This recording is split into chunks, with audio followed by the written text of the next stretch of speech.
So when you want to make a model, generally what you want to start out with always is not to immediately go into the actual modeling phase, because what you want to do is you want to have something to base your build off of. Uh, so what you do first is you go to something like Krita and you make a concept piece.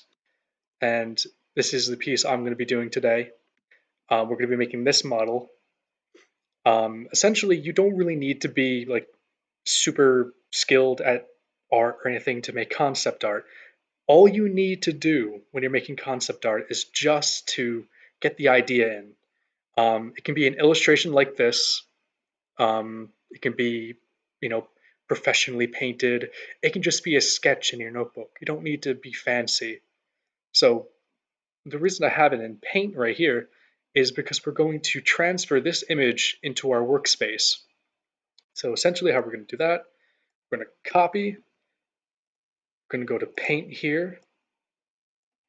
We're going to increase the size right here by going to sheet size. I'd say about, that's huge. 512 by 512. We're going to get rid of this stuff here, just like that, because we want more room, right? And we're going to go to the select, the sort of highlight thing here, and we're going to click, and we're going to Control V. And you can see it's massive. So delete that. And what you're going to do is you're going to go back here, go to Image, Resize, or Control R, and you're going to go by percentage. And let's say I want to have it by 50%. And now it's halved by 50%. So we're going to copy, paste, still massive. We're going to try again. Image, resize by percentage. Let's say we're going to decrease by 30%, or actually 50% again. See how that works. Control C, Control V, and that's okay. I want a bit smaller though. Ooh. Image, resize that, let's say by 25%. Oh, no, that's not wrong. That's wrong. The lower you go, that's what it will be uh, reduced to. So 25% of its current size. So instead, I'm going to do it by 75%. And there we go. Control C, Control V. So bring it up. And I'm going to place it, I always like to put it on the bottom corner of this. So now that we have it in our texture, we can make a block. We can drag it over here. First, make into a plane by just squishing it. I'm going to put it like this. I'm going to zoom into here, increase the size until it's like that. It doesn't matter if it's not perfectly aligned. It really does. Oh, actually, you want this line here because this block, this is a single face. You want this to keep going until it's like that. And now it's perfectly aligned. And now increase, increase, increase, increase. You can see it coming, and just like that. So now what we're going to do, we're going to drag it, put it here. So now it's all messed up. So what we want to do is go to Paint, highlight all of the white within the other face, and delete it. And boom. Now you're met with this huge picture. So what you do is you're going to scale it after you place it accordingly. So go to Stretch. I do by 0.5. There you go. Now, ideally, you would want to do this life size according to the model. So as you can see, this is pretty accurate to what I want. It's going to be a great axe, big old head, thick shaft, it is going to be a monster of a weapon. So what I can do is I'm going to put it to 90 degrees, negative 9 degrees, just like that. I'm going to rotate it in such a way that it appears to be straight, perfectly vertical. So now, since it's perfectly vertical, I'm going to now use this as a direct reference to model. So I'm going to make the first block, the shaft, go over to my UV map, bring it over. Now for the first block, what you want to do is you want to go to stretch, stretch it by 0.5, because this will force you to double the resolution, which makes it a lot better while still fitting into Hightail's um, style. So let's see if that fits. It's a bit thick.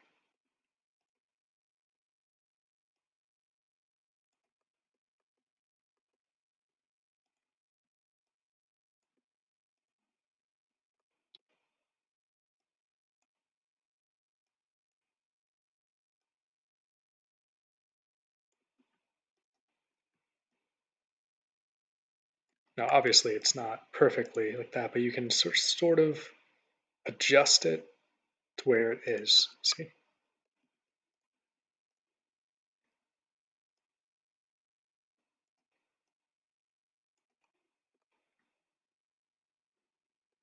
Gonna thin it out a bit because what you want is you want realistically the shaft would always be longer sort of this way rather than this way because it allows your hand to have directional. It lets you know what direction the blade's pointing, which makes swinging a lot easier, allows for edge alignment, and so doing this will make it a lot more realistic, just like that.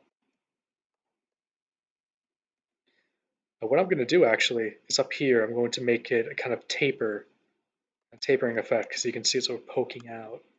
I think that'll be a really cool look because it will show it has a lot of mass. So I'm going to do shaft point 1, going to go to the pivot, I'm going to go like that, estimating, decrease. Now again, I'm making a what you call a tapering effect. I'm going to go here. See, notice how the pivot offset is directly on the bottom right corner, bottom left corner. It doesn't need to be on the corner, but it just needs to be on the left, I mean. So I'm going to actually decrease it, which is going to cause me to have to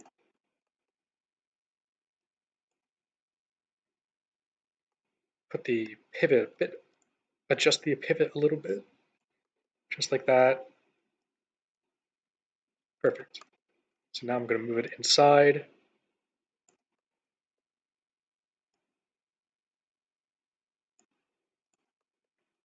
I'm going to go like that. Now you see only this little bit is showing. So all this extra excess is completely unnecessary. So I can really thin this out, bring it over.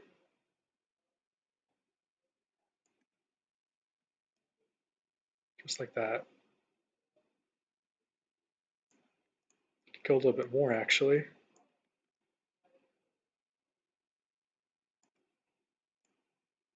Now don't worry about it not really fitting up here. I'm going to put a cap on the top, so all this will be hidden, really. So you can see that effect. And I'm going to repeat that. So shaft point 2. I'm going to click this, go to negative, and it perfectly mirrors the angle. Now you can see when I go to paint that it's like this really thick upper area. Meanwhile, here it's just normal. So I'm going to actually make these the children of the shaft, so it always rotates with the shaft.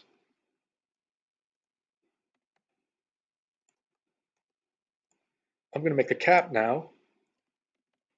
Now, when you children something and you duplicate it, it's going to duplicate the children as well, which is really useful, but also a slight hassle because you have to redelete it. But it's not a big deal at all whatsoever. You just get rid of it. So I'm making the cap here. All I care about is covering this stuff here.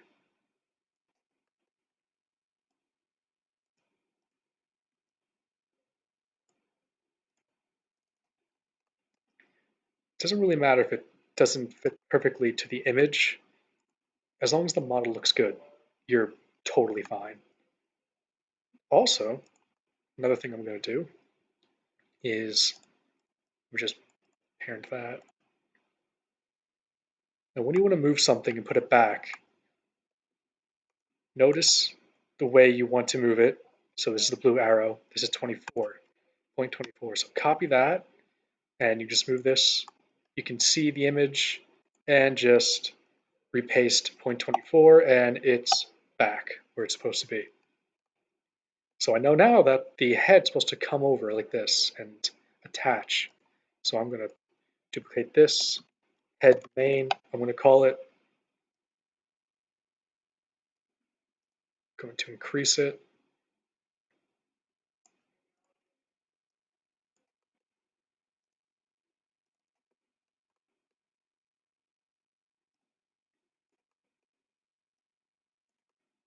Taking it ever so slightly.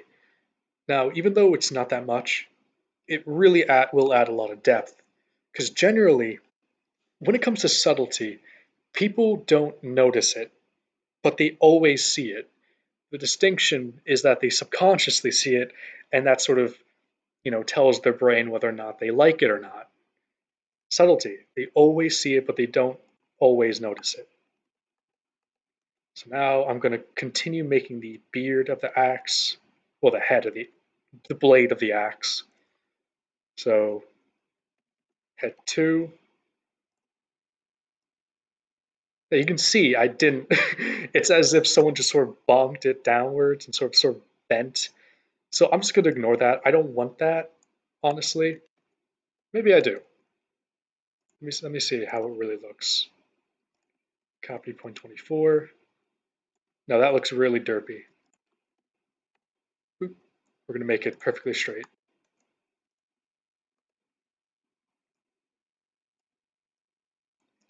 Connect it.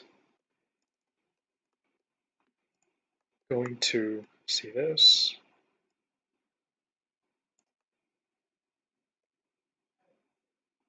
Hmm.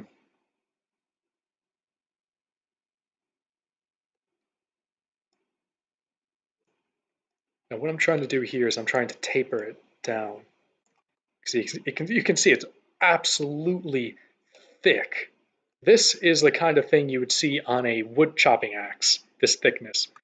If you ever used a wood chopping axe, you would, if you try putting it in front of you, holding it up like a sword, you're pointing a sword at somebody, you're not going to be able to do it for very long. No matter how strong you are, your muscles are not robotic. And so this thickness would be impossible to use in an actual weapon. But this is Hightail. These are 3D models, so you can do whatever the hell you want, because fuck reality. Fuck you, whoever says I can't do this shit. Head 3, let's go. So going here. I do notice that it doesn't look like a head right now. What's up? Now, what we're going to do is, since it's tapering down like that, I'm going to use a plane, actually, to get that kind of shape going on. I'm not going to use blocks for this because it's too complex for blocks. It's going to look too derpy, let's say. Maybe I can just sort of decrease it like that. It's going to look more realistic, honestly, if you do it like this. And honestly, it's probably going to look better. And let's say it doesn't really match since this is super thin, this is super thick. We can just sort of do that, decrease it slightly, just the thickness, everything, decrease, decrease, decrease, just like that. And everything sort of looks better. Yeah, I like this because it looks believable at this point. So now we got this kind of strange shape going on here that would be practically impossible to do with blocks. You can do it, but it's going to be super hard to texture and just absolutely terrible to actually model. And also, uh, doing this in Craftstudio, when the HMM comes up, um, you're it's it's a huge possibility that you're not going to be able to directly transfer the models you made in Craftstudio or Blockbench over to the HMM Hightail Model Maker. So you would be screwed. But luckily, what you can do is you can just sort of copy the texture you have that you make in the actual uh, UV map and put it into the HMM. And also, since you made your model so simple, this is a simple model. You have one, two, three, four, five, six, seven pieces right now. That's very simple. Hightail models are super, super simple that can be replicated very easily, especially if you have the texture that you can just put blocks in, sort of, you know, like we did with the concept art. We just sort of put the block over the picture, and you just sort of put it together as a puzzle, and then you have it. Um, Assuming you actually organize your UV map, I've seen people who have terrible UV maps because they rely on not Blender, Blockbench to organize it for them, which is they're just weakening themselves really. And this is why I tell people use Craft Studio because it's literally almost exactly like the HMM because it's based off it. Obviously, the HMM is much more powerful in many different ways. I know as much as you do, honestly. A lot of this is speculation, but this is my plan here is flawless. So you just need to organize your UV map and keep the model simple. That's the very, very important thing to do. Just like this. Also, I ramble a lot, so you can skip through the video. Absolutely. These videos are made to be skipped through. You're not, although you can, you're not made. These videos aren't made for you to just listen to my ramblings. So here I am making the plane, and I'm going to increase it. Obviously, it's not a plane yet. Plane, plane. I've been corrected. So with that, so you can see actually it's sort of clipping. Actually, no, you wouldn't really see it if it's a plane, so it's all right.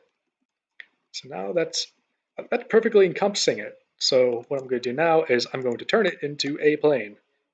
Boom. Oh, excuse me, I burped. Going to reduce the thickness. There's a nice taper. And I'm going to ignore the crazy crap that's going on. Since it's a plane, the only way I can, shape it is by going to the UV map and coloring it. So that's what I'm going to do. I'm going to put this over here. Well, put this in a sort of more spacious area because maybe you have to, you know, interact with these as well and the head. So we have to put the whole head in there. Come to think of it, this is actually quite. This is quite. What's the term? Compact. So hopefully I can be okay. So custom, Set it to custom so you can move it yourself like this. You see? I'm going to put in here. I have the right. I'm going to mirror horizontally because what will happen if you don't is it will just, if you paint here, it would be normal on one side, but the other side will just be mirrored. And that would look weird. It doesn't look right. So you mirror horizontally to fix that. So what I'm going to do is I'm going to delete this whole thing like that. I'm actually going to find right here my base colors because you never want to just have white because it'll just add a lot more work for you. So I'm going to get a kind of blued steel look.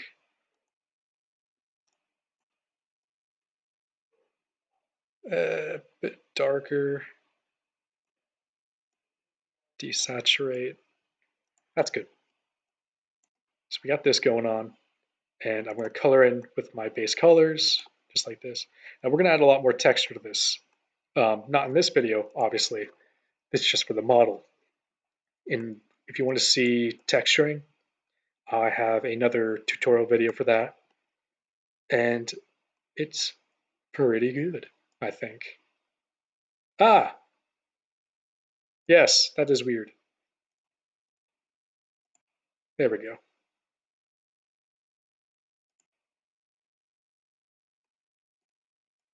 Just recolor that. So I'm going to be erasing, because when you erase something, let me just show you.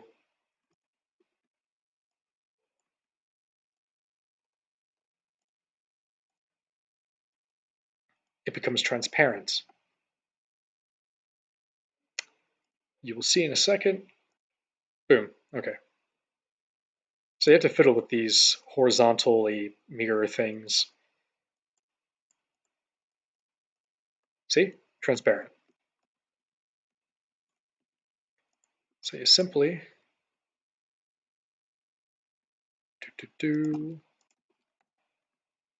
I'm going to move this back a little bit so it stops conflicting, just like that. So now you can see the shape. Maybe put a bit nearer while drawing. Well, maybe you can just sort of put it in there as well. Yeah, I think that works. Even though it looks really crazy, I think it's perfect. Well, actually, you can't really see how you're. Oh, actually. Ah, there we go. As long as you get the angle right, where you can see both the. Well, okay, this is too difficult. Let's just move it back by one, and we'll guesstimate. So I'm starting with a big brush, then going back in with a small. So I'm trying to get the shape down for this.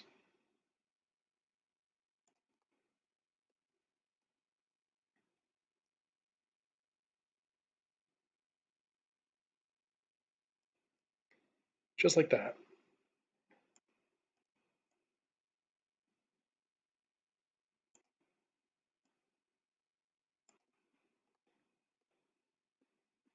Let me see the back over here. I'm going to guesstimate. It's okay if you erase the white, honestly. This is irrelevant. When you're going to be texturing, you'll just be deleting this white anyway. So it doesn't really matter for you.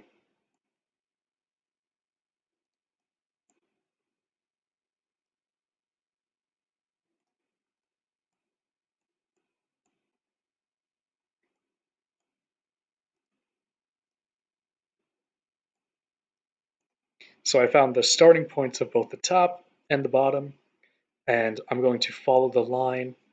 Obviously, since the head is sort of bonked down, it's not going to be perfect on the top, but I'll just be following the lines anyway, and it'll work out, I think. Do a little bit of correction.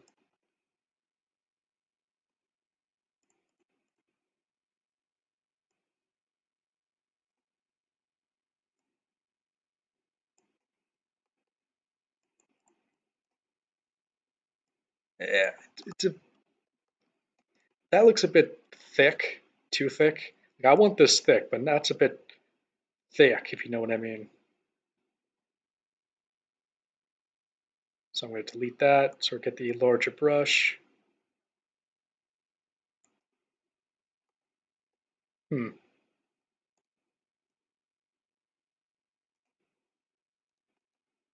So I want more circular, more exaggerated circle. Hmm.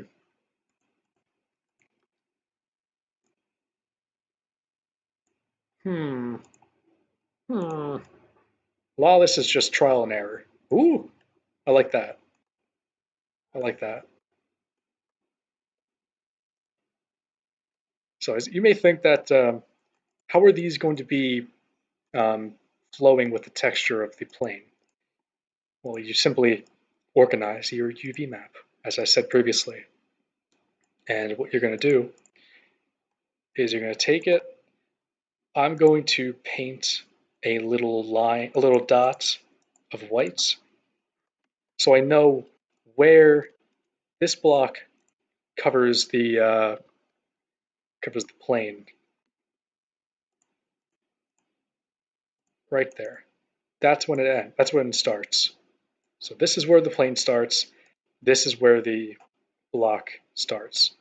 So I'm going to take the block and I'm going to put it there. Go to custom, go to right, mirror horizontally, top, 90 degrees, rotate, put it down, bottom, 270, rotate. Because if you put, you have to rotate 270, not 90 for the bottom, because how rotations work. Now, don't much worry about the edges here. You won't, you honestly won't notice them, and just putting them here will just make them blend regardless what happens. And we're going to do the same thing. Logically speaking, this block should start here, right where this main face ends. Ignore the edge right here. So we're going to go to custom, mirror horizontally. Now when you mirrors horizontally, note how it moves slightly. This can mess you up when you're working with blades and stuff. At one point it's fine, then you mirror horizontally, absent-mindedly, and now your whole thing's messed up. So just keep that in mind. Mirror horizontally, boom. Back, front. Pretty sure this goes here. If you make a mistake here, you'll notice it on the model as you're looking through it, and you can easily correct the mistake.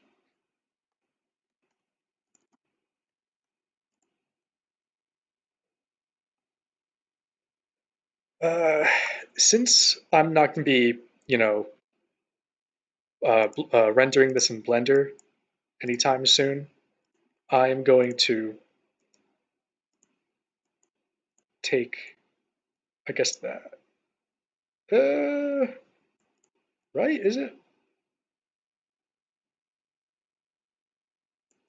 left? I'm going to take one of the sides and put them into a transparent area, so it won't, you know, make the texture darker. I'm sure if you're new to this, you were wondering why I was totally ignoring that. It is a problem, but it is necessary if you want to render in Blender. Otherwise, it would do weird stuff, very weird stuff. You can see there's a bit of excess. So what we're going to do is I mean, it doesn't really matter, but I don't like it personally, just having excess. So I'm going to take it out like that. Whoa! Oh, okay. Boom. Attach it just like that. And you got your axe head. Look how beefy that axe is, yet thin and realistic-ish. Obviously, realistically speaking, this is all the mass you need to like cleave through an enemy.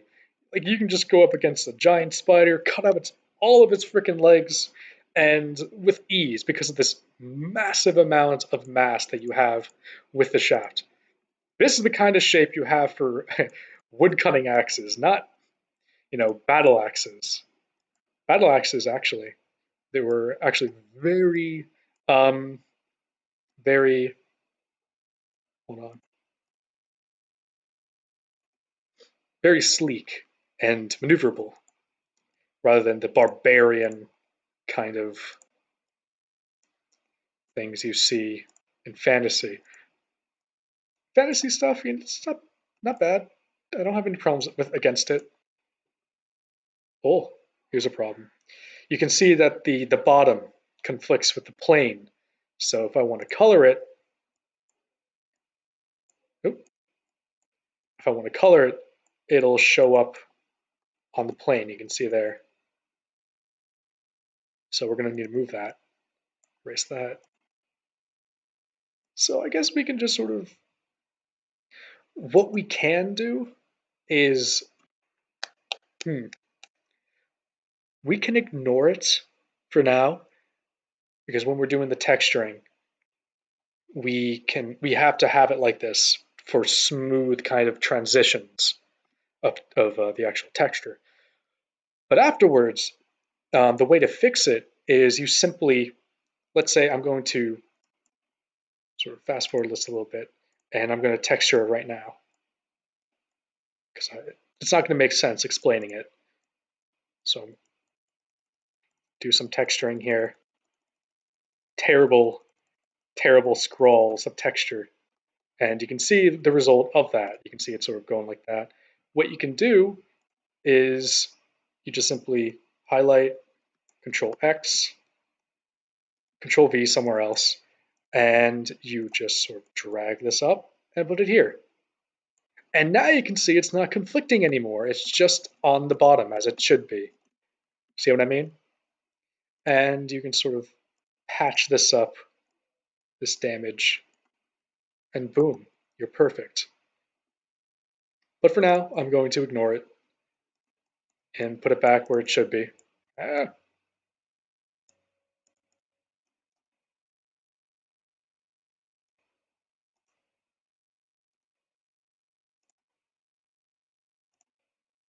color it all in.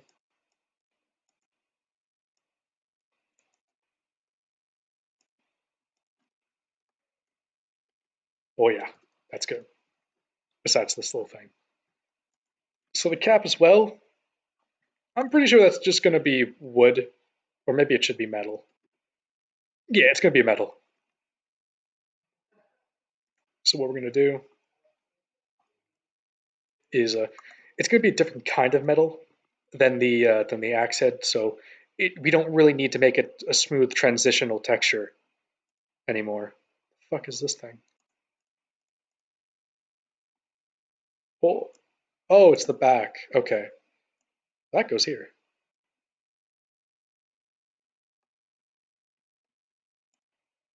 So we're going to go to the cap again, and what we're going to do is we're just going to color this. I guess a lighter. I guess so it contrasts really. Now, I don't like how it's going like this. It doesn't. It's not going to be nice to texture. So I'm going to go rotate 90 for the top, rotate 270 for the bottom. Take this and put it over here. Go right, horizontally. Well, actually, you can't really collapse it like that. The only times when you would do this, fully collapsing it, and horizontally, is stuff that you want the same texture on to be on both sides. But this is not the case. So I'm going to undo that, just like that.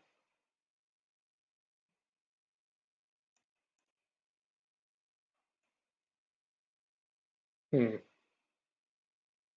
Yeah, okay. Well, yeah, no, it's okay. And I'm going to paint this base colors.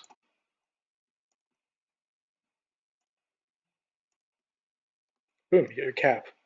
Now this is going to be the shaft. It's going to be a mixture of wood and metal, as you can see here. So we're going to be coloring that in with actual texture. These aren't going to be extra blocks.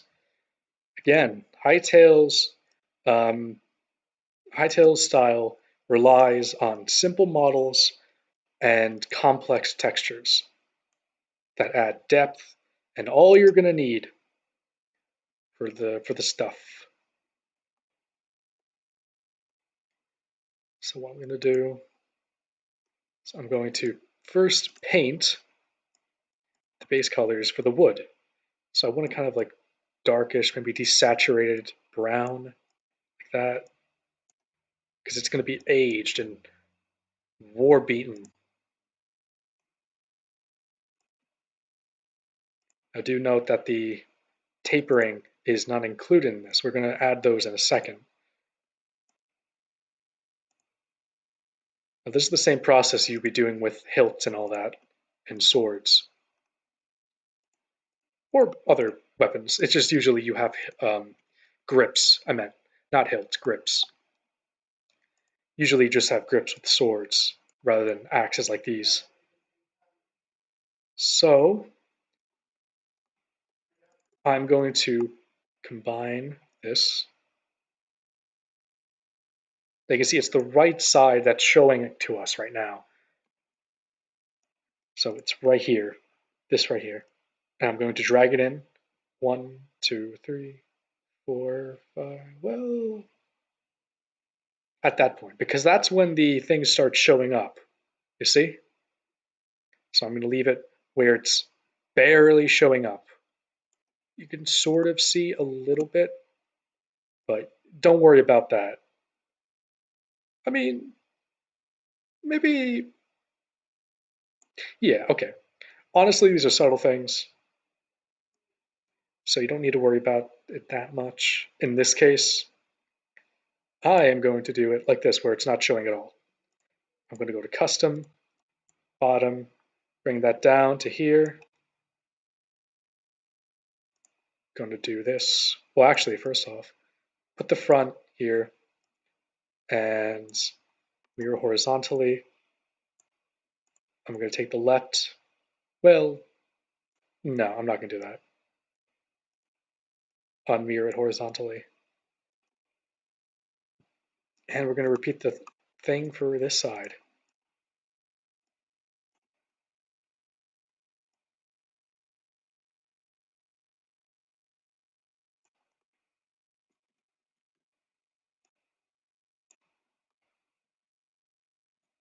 Hmm.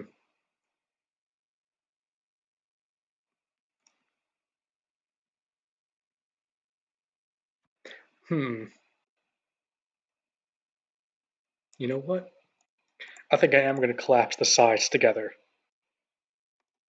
Mirror horizontally.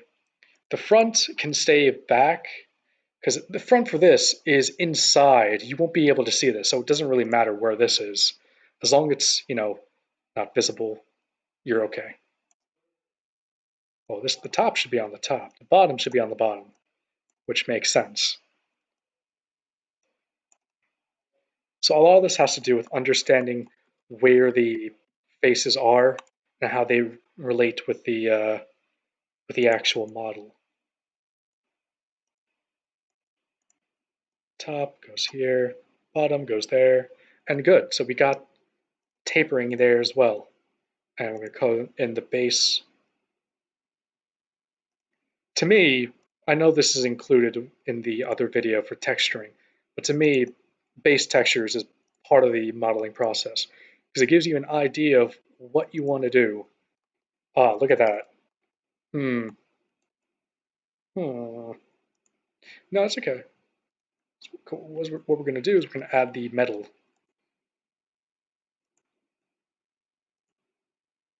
First off, actually, we're going to determine where there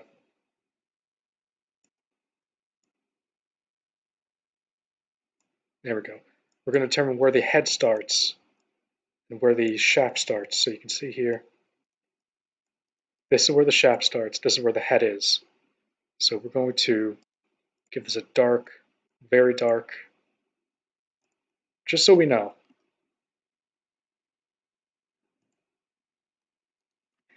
So you have to note that this part, interestingly,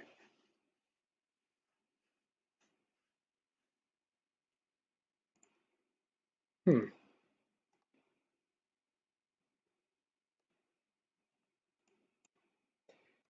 now this conflicts right here because the model is not in line with the texture. So what we're going to do, we're going to lift this up until we can't see the black line anymore.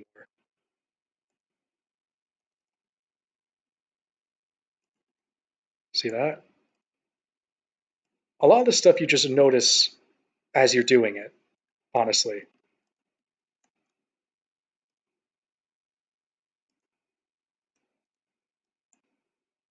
But always mark where a part of the model starts and when another part of the model starts, because it will help you immensely, and I mean immensely. Boom.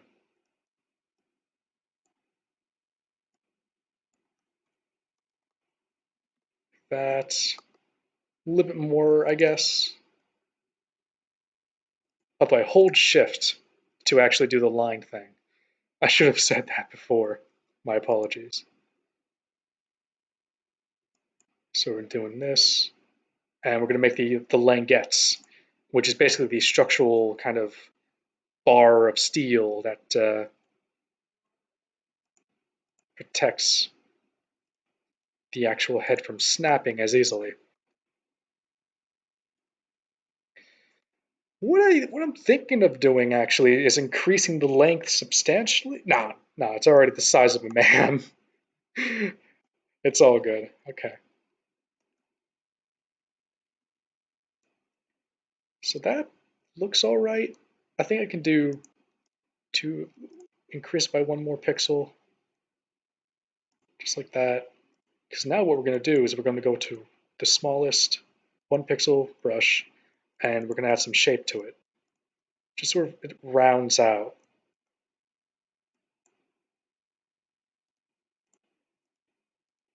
like that.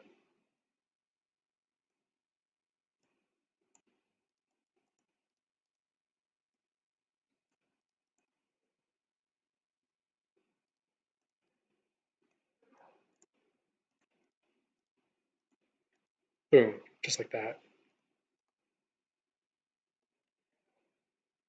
So now we're going to add this little itty bitty detail right here. I am just going to duplicate the shaft, say the butt socket. Hey, hey, hey, hey, butt. Yeah, yeah, yeah. On pole arms, and when I mean pole arms, I mean a weapon that is fastened onto a pole like this or a shaft. The This thing right here is not called a pommel. It's called a butt. The butt of a spear, the butt of a pole axe, stuff like that. Butt of an axe. He hit him with the butt of an axe.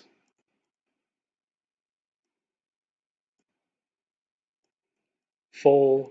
Take it off. That.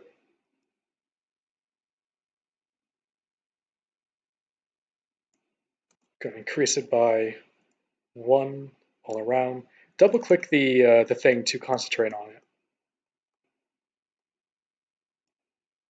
One.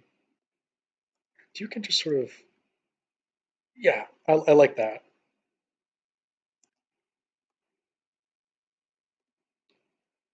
And we're gonna add the little butt rondel. Rondels are essentially just circular things. You can find a rondel dagger is just, it's called a rondel because it has a circular kind of formation on it for its hilt and not hilt, for its cross guard, and sometimes its pommel. Look it up. So let's say 25 and 25. I'm going to rotate it by 45.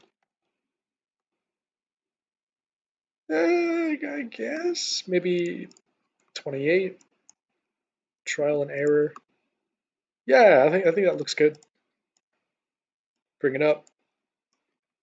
Hold control to do this, to do it smoothly, just like that. And I guess thicken it up we can. And maybe just sort of put it down a bit. 25, 25 again. Yeah, that looks okay.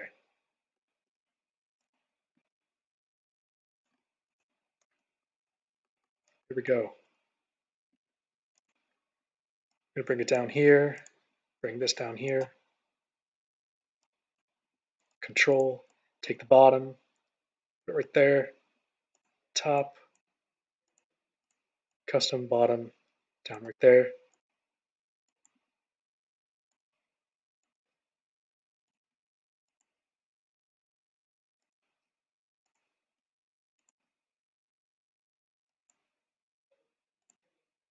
Boom, boom. 9, just like that. And I think that's okay. We can add like a little, yeah, we're gonna add a rivet. Because you always, I guess you always have a rivet at the, you don't, but I like to add it. Rivet,